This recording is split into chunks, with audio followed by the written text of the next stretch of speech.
Blogueur, c'est pas vraiment un métier. Je sais même pas si ça l'est maintenant. Oui, je pense que ça l'est maintenant, comme youtubeur, comme plein d'autres choses. Bonjour, je m'appelle Corben et aujourd'hui je vais vous parler de la création sur internet. Je suis blogueur sur un site qui s'appelle corben.info et je fais 10 000 autres trucs. Alors moi je m'appelle Manuel Dorn et j'habite en Auvergne depuis 10 ans. Je suis un amoureux de l'informatique, des ordinateurs, des nouvelles technologies, d'internet. Et depuis toujours je crée sur internet.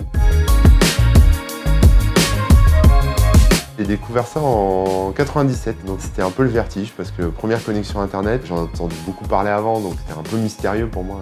Voilà, mais j'ai halluciné en fait parce que j'étais ado, mais j'ai compris qu'on pouvait s'exprimer, qu'on pouvait parler au monde entier et il n'y avait plus de frontières, plus de limites, quoi. Je pouvais m'adresser à tout le monde et tout le monde pouvait s'adresser à moi et j'avais surtout accès à toute l'information que je voulais. Après j'ai fait un site qui a bien marché sur un groupe de rock et puis après j'ai créé un site perso, ça n'existait pas encore les blogs à l'époque, hein, mais c'était un site perso qui s'appelait Manu World et sur lequel en fait c'était un genre de skyblog personnel, quoi. C'est-à-dire que je mettais à jour les pages tous les jours et je parlais de plein de trucs, hein. Je pouvais écrire un poème, mettre une recette de cuisine, faire un petit tuto technique. Personne ne le lisait, il n'y avait que moi. Et puis ensuite ça a démarré en fait, la mode des blogs qui est venue des États-Unis a démarré, donc je me suis un peu rallié au mouvement, je suis devenu blogueur.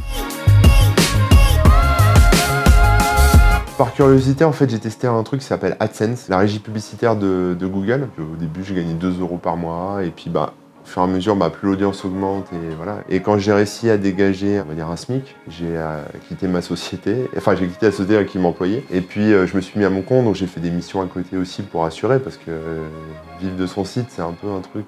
Enfin, ça se faisait pas trop à l'époque, blogueur, c'est pas vraiment un métier. Je sais même pas si ça l'est maintenant. Oui, je pense que ça l'est maintenant, comme youtubeur, comme plein d'autres choses, mais il n'y a pas de formation, il n'y a pas de livre là-dessus. À l'époque, il n'y a pas de gens qui peuvent expliquer les bonnes pratiques, etc. Donc, il faut tout apprendre sur le tas et il faut se souvenir que je suis tout seul. Donc, en fait, j'apprends 10 métiers en parallèle, quoi.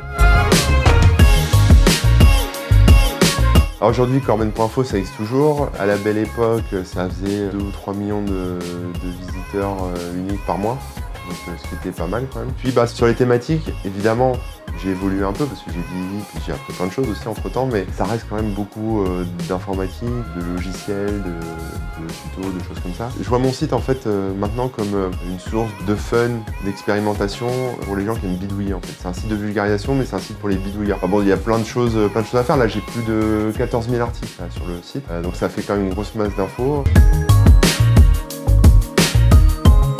Franchement, j'en sais rien. À chaque fois que je fais des prévisions, je me trompe. Mais je pense que de toute façon, là, c'est un chemin que moi, j'apprécie pas trop parce qu'en fait, effectivement, les créateurs sur Internet, il y en a de moins en moins. Maintenant, c'est beaucoup de grosses places de réseaux sociaux. Donc, je pense à Instagram, je pense à Facebook. Et on revient un peu à une époque un peu Minitel, en fait. Si je veux les news, je vais sur 3615 BFM. Si je veux... tout le monde ne connaît pas le Minitel, donc je vais peut-être arrêter avec cet exemple. Mais moi, ce que je regrette, c'est qu'il n'y a pas assez de gens qui créent, en fait. Alors, il y en a encore. Heureusement, il y a toujours des jeunes qui font plein de choses super cool. Mais ils ne les font pas eux-mêmes sur leurs propres espaces. Ils vont le mettre sur YouTube, ils vont le mettre sur Facebook, etc. Et le problème, c'est qu'en étant dépendant de ces plateformes, on est à la merci en fait de géants comme Google qui pourraient, en un claquement de doigts, supprimer la chaîne ou imposer des conditions qu'on n'est pas prêt à accepter. Donc quelque part, maintenant, est-ce que quelqu'un qui veut se lancer et être totalement en liberté, je suis pas sûr qu'il y arrive.